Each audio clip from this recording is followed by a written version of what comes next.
Hoffnung hat's geheißen. Mhm.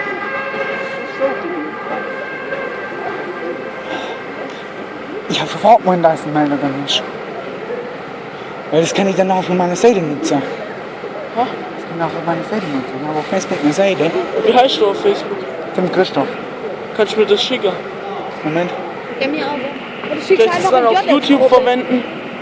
Ja, ich habe auch einen YouTube-Account. Ben, komm hierher. Ben, hier. Komm. Kann ich das dann auf YouTube verwenden? Auch. Okay. Ich habe halt 13% erstmal.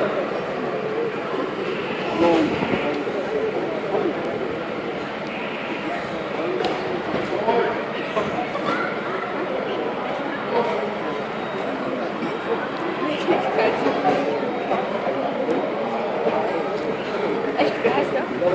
Crafter ist der. Wie viel Abos?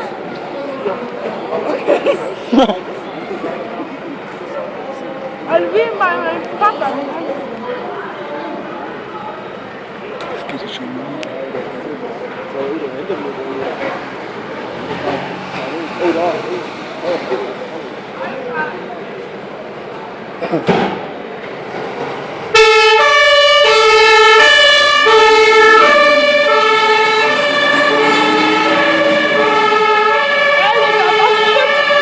Meine Fresse legt er sich in die Kuh.